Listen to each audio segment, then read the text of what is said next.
It's my pleasure to stand before you and present a small topic on basic nursing care in patient care management.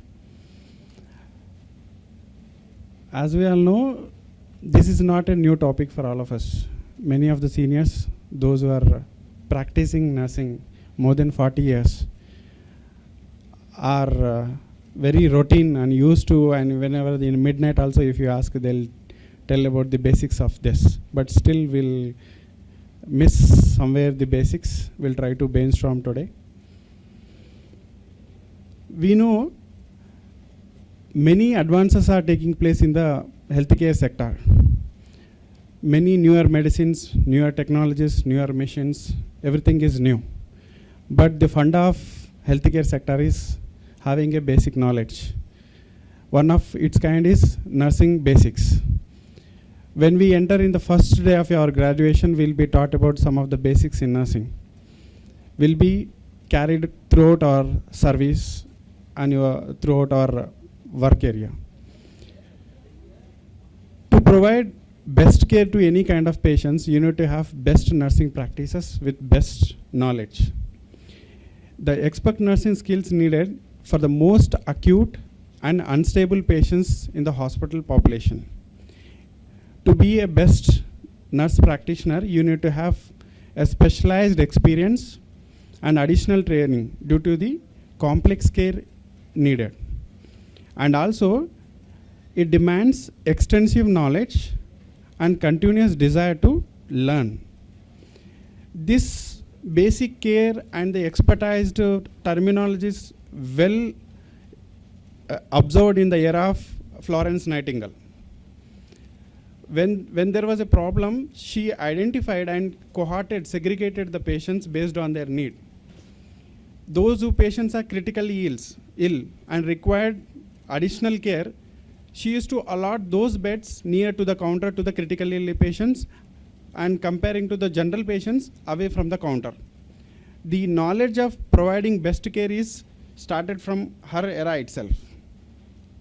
Let us understand between the mild difference between the ICU care and the ward. Here in the ICU care, we need to know about the invasive and non-invasive monitoring. Where in the wards, we need only non-invasive knowledge would be sufficient. In critical care, expected to chart the parameters in 24/7, where in the ward, the charting will be done only end of the shifts. Vital monitoring very frequently in critical care areas, maybe hourly, second hourly, depends on half an hour, once in a half an hour also. But where in the wards, it is end of the shifts or when you are in-house transfer there, that time the vitals are monitored. In critical care areas, the high risk use of medicines is more common, where in the wards are less. And there is a expected that the nurses need to assist in kind of invasive procedures, where invasive procedures are limited in the wards. Requires knowledge to deal with the invasive lines in the critical care areas. There won't be any lines performed in the wards. Nurse-patient ratio is very close, 1:1 or 1:2 to 3 patients in the ICUs, more in the wards. Coming to the problems in the hospital, any patients, these problems are mainly classified into two groups, patient-centric and the attender-centric. Mostly patient-centric are, most of the patients are sleep deprived when they are in the hospital. And also there will be a poor sleep and wake cycle. Because of this lack of REM cycle, it predisposes into the delirium, some other kind of psychiatric disorders. Family attender-centric problems are, most of the patient attenders are anxious and tend to argue because of lack of information about the patient conditions, recovery, what is happening with the patients. And if you give a reassurance care, most of the patients' attenders' anxiety will come down and they won't argue. And there should be a convenient time to reach out the patient by the attenders. Means there should be a designated visiting hours, either in the morning or in the evening, or both can be done. When we are performing any ward rounds, it is better that we follow some set of knowledge. First, any nurse who is dealing or giving care to the patient, she need to know about the medical history, social history, and medical interventions that are done on the patient. And also always see for the airway patency, any changes in the skin, pallor, or mental status changer, position, or facial expressions, etc. of the patient. Always find any deviation in the patient's vitals parameters, and it should be immediately reported to the concerned physician. Coming to the main part of our topic is essential components of nursing care. These are basic nursing cares started from the mouth care, eye care, care of pressure source or skin integrity management, DVT prophylaxis, nutrition, and care of lines. This we'll see one by one. First one is a oral care. Not going to discuss about the procedure of the oral care. We are well versed. Anyone who is in PTS also can explain about the oral care. But what we are expected at this level, we'll discuss in this. So whenever we are giving any oral care, we have to follow certain standard infection control practices. At least basic gloves, mask, cap, or apron. These standard practices must be followed when we are giving the oral care, and also gather and assemble all the equipments that are needed for the oral care. Not getting one by one. When we are stuck with one area, asking for sterilium or brush or extra water kind of thing, we have to gather all the equipments and always explain the procedure to the patient. Especially, we were discussing in the previous classes, the oral care, giving oral care in the ICUs especially is a challenging task, as we discussed previously. When we explain this procedure to the patient, most of the patients, either they are in sedated or conscious, they will definitely cooperate with us. At least they'll try not to swallow the water or secretion, whatever. In that way, you can just suck out the, when you are giving the oral care. And also, note the position of any lines when you are giving oral care, especially ET tube and Ryle's tube. We have to note the position at what level the tube is fixed. And also, while you are giving the care, you have to assess any kind of swelling, trauma, redness, swelling that are present in the cavity. And also, prior to oral care, we have to suck the oral cavity and the epiglottic, subglottic space. Extra secretions, we have to first suck out the secretions, then give the oral care. And teeth and mouth should be cleansed at least 2 times a day. We have to make a practice of ward routines, either early morning cleaning and also in the evening cleaning. This practice should be followed when we are giving oral care in the ICU.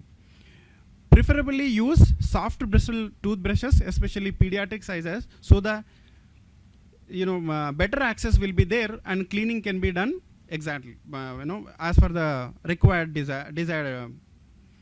We have to follow the standard brushing methods. Whatever the brushing methods we are following, the same method can be followed while brushing the patient, and repeat the suction whenever required.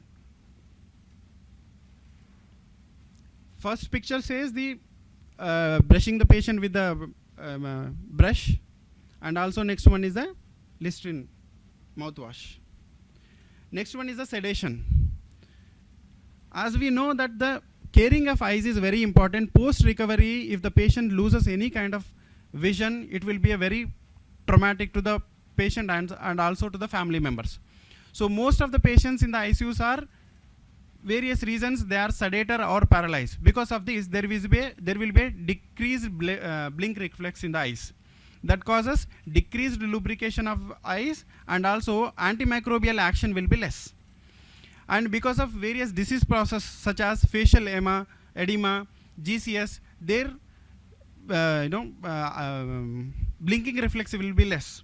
And also treatment such as when your patient is on CPAP or BiPAP or high flows oxygen, there will be upward leaking of the air, and it will causes the dryness of the eyes, and cross infection will be there.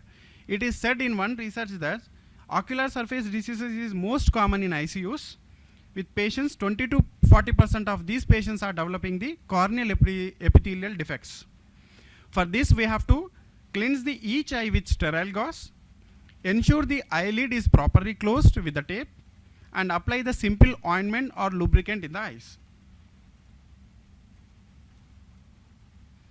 We can see there is a classification of grading of eye opening when the patient is in ICU. First one is a grade 0, where there will be lid will be completely closed. Second one is grade 1.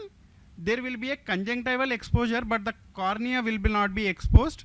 In second grade, completely corneal exposure will be there.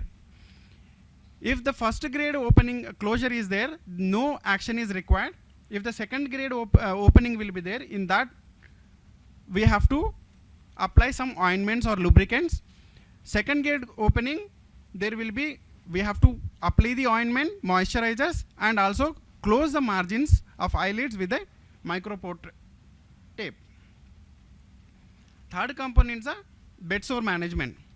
As the slide clearly evident that whatever advances in the medical technology, but still the bedsore is a major problem in the ICU patients. Those are especially chronically bedridden patients. Most of the patients, those who are neurologically deficit, motor deficit patients will develop more bed sores than the normal sedated patients. And the grading of the bed sore treatment cost a lot. Grade 1, grade 2, grade 3 would cost less comparing to grade 4 bed sore patient treatment. This is very burden to the family members. These are, we are not going to deal in depth about it. The first top picture says the back of the head, shoulder, elbow. These are bony prominent areas where the chances of developing the bed sores is more. Then buttocks, legs, and heel when the patient is in the supine. If the patient is in lateral position, there will be a ear bed sores, chances of developing, shoulder, elbow, hip, thighs, leg, and heels. These all are the sites of developing bed sores. The next picture shows the grading of the bed sores. There are total 4 grades of the bed sores. Stage 1, there will be only skin breakdown and there will be discoloration of the skin. Second grade, there will be a breakdown of the epidermis or dermis. Third grade, it will extend into the subcutaneous layer of the skin. And next to fourth grade, there will be an appearance of muscle and the bone. This is the 4 stages of the bed sores. When we are performing or taking rounds, we have to, when the patients are tend to develop the bed sores, we have to observe for these warning signs in patients. For example, any unusual changes in the skin of the skin colors, and also if there is a swelling, if the patient has massive swelling over the leg or head, we have to observe the skin, and there will be any pus-like discharges surrounding area. If there is a discharge, chances of discharges, then we have to inspect carefully and regularly. And an area skin that feels cooler and hotter to touch, that area also should be cautiously examined, and there will be a tenderness. And if the patient is complaining frequent pain or loss of sensation, that area also should be examined regularly when we are taking rounds. And also always think that we have to see that the surface is wrinkle free, clear mattresses provided to the patient. And also inspect the skin regularly. At least make a habit of 3 times. When you are taking over 3 times in a day, we have to, at least during the handover takeover time, we have to inspect the patient's skin condition and keep moving the patient. We have to keep changing the positions every 2nd hourly or 3rd hourly, depends on their requirement, if not contraindicated. And there we have more cautious on the patients, those who are having incontinence. If the patient has bowel and bladder incontinence, there will be a chances of soakage, wet surfaces. Then those patients will develop more chances of developing the bed sores. For that patients, we have to be very careful. Change the diaper frequently. If the linen is soiled, try to change immediately. And also nutrition and hydration is very essential. Wound healing, most of the patients are cacaxic and lack of proper nutrition. For that type of patients, we have to provide proper nutrition and adequately hydrate the patient to fight with the disease mechanism. For this management, bed sore management are, know that the sores are easier to prevent than treat. Matter of, 5 minutes action would cost lakhs to the patient. So it's complete in our hand to prevent. It's better than to treat. Change the position every second hourly, inspect the skin daily, avoid the wet surfaces, use air beds, water beds or gel pads, and proper nutrition. These all are the commercially available Cavilon sprays for the stage 1 bed sores. Stage 2 and 3 bed sores, mega hill ointment can be applied, and proper dressing should be done by the nurses. The first picture says there is a use of gel pads, sacral gel pads, and wedge compression gel pads will be applied based on their requirement and need. And next one is a availability of the air bed for the patients. Fourth component is DVT prophylaxis. As we know that incidence of DVT is 10 to 20% in general medical patients, 20 to 50% in neurological patients with stroke, and more in patients with 80%, up to 80% in critically ill patients. That means patients those who are critically ill are chances of developing DVT more than the patients those who are already with a stroke.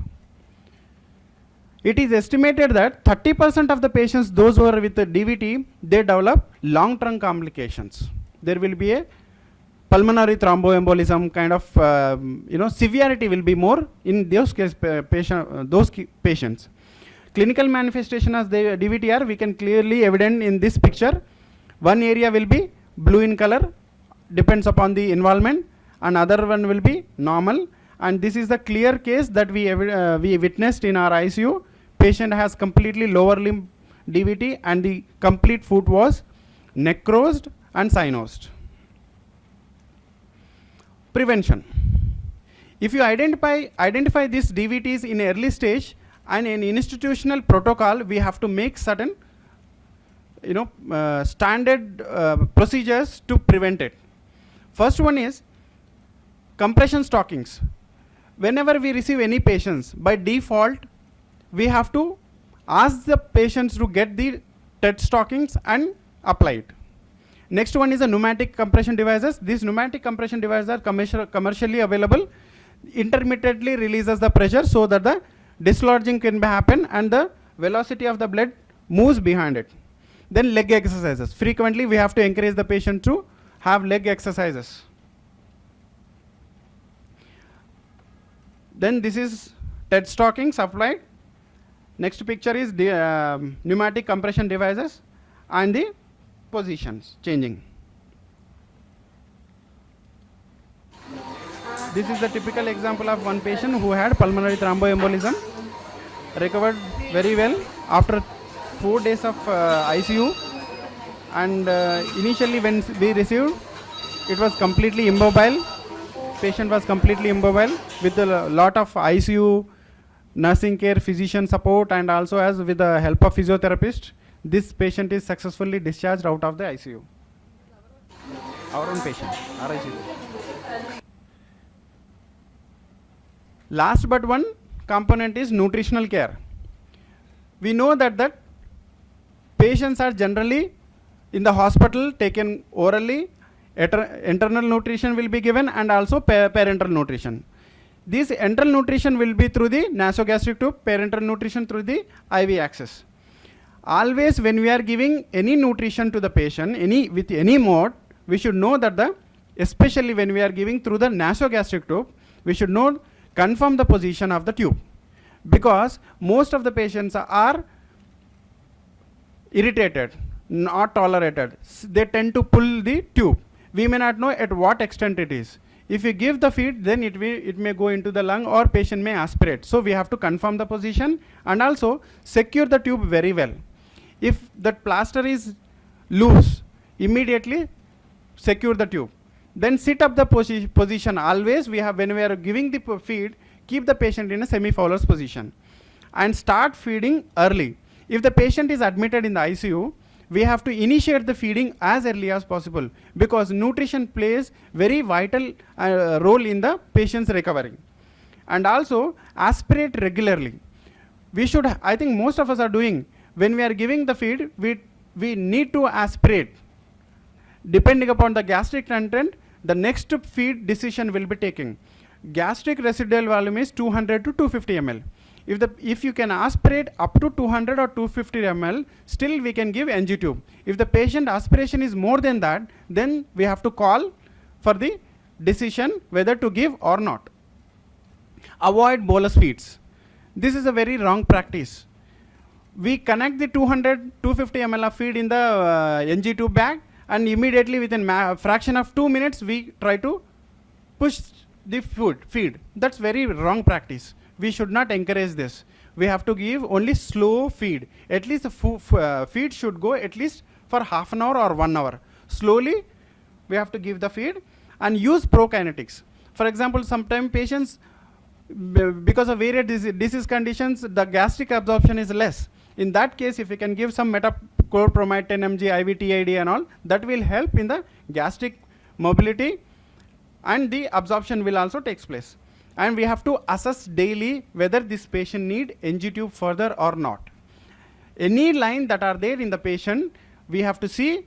If there is no need, it need to be immediately removed. We should understand this. There is a big literature on this. As we all know, thus disease-based formula feeds are available. These feeds are, one feed is not same to the other patient. There are renal related feeds, as we are very common, ensure powders. Renal, HP, NP, diabetic. So different disease specific feeds are available. Those feeds are recommended for that type of patients. Especially in the liver patients, to reduce the encephalopathy, the additive is different. Then renal diseases, additive is different because it reduces the fluid intake, and respiratory disease related feeds are different. We should understand the basic of behind it.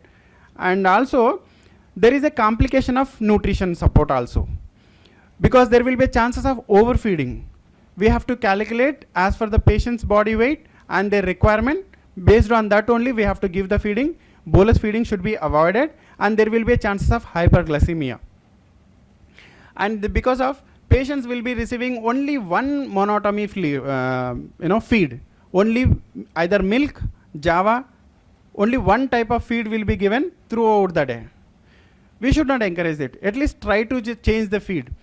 Let us say at 8 o'clock patient has got 200 ml of milk, next to 10 o'clock is java, next one is a soup, next juice or coconut. We have to tell the patients to get different type of feeds, and there will be chances of infection, because the seriousness of this infection is because of TPN. If the patient is receiving TPN, whether it is still left over 500 ml also, we have to discard end of the 24 hours or 48 hours, whatever recommended. We should not use behind this specification.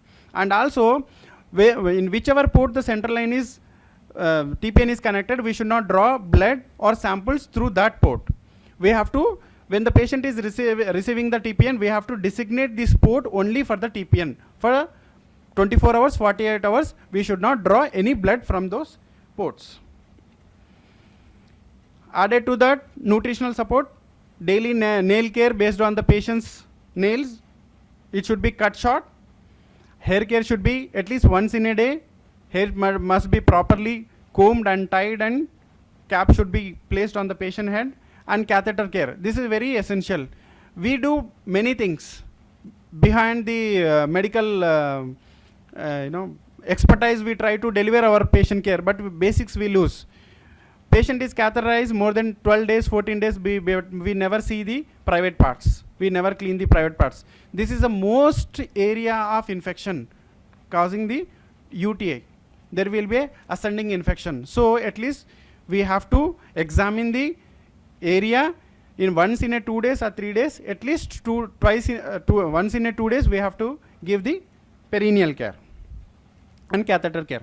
Last one is care of lines. All the lines must be inspected daily. See for any leaks, discharges, collection around the catheter and lines. Always you have to examine the lines. Change the plaster whenever it is visibly soaked. We should not blame on someone.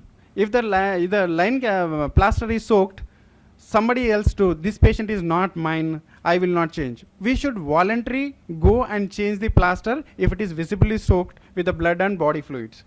Keep the line in position as recommended, because arterial line and IABP lines, it should be at the level of heart. So these lines and transducer at the level of wherever is it recommended, we have to keep them.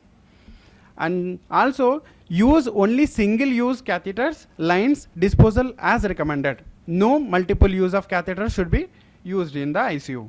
And measure and record the any amount of drain that received in the ICU. For example, the quantity, color, order must be recorded.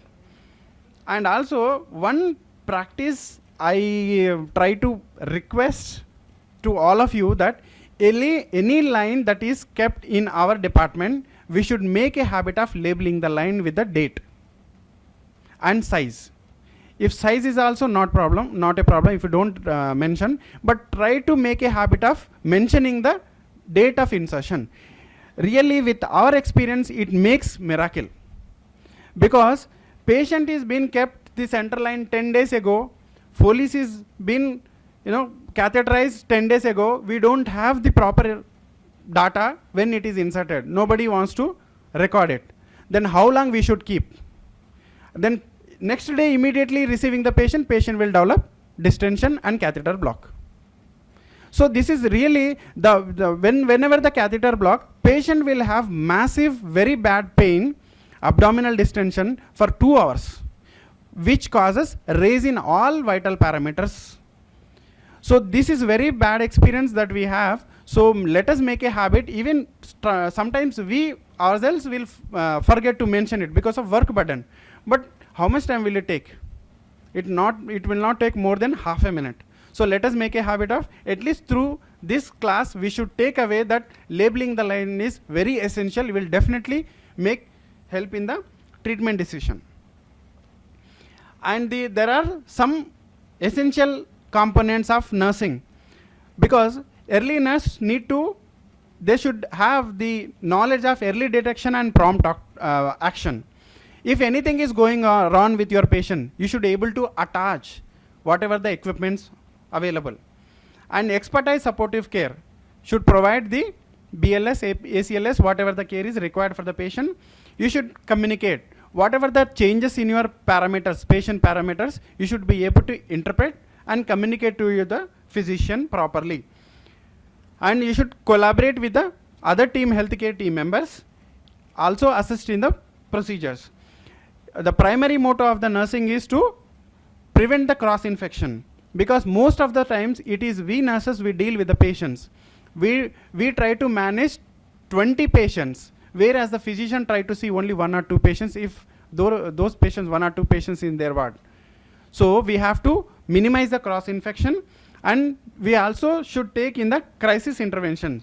We have to recognize, respond to the life-saving situations that are happening in the department. There should be a role in the stress reduction, and every nurse need to follow strict to the ethical principles, because in many cases nobody is going to check and validate the sterility of the equipments or the material.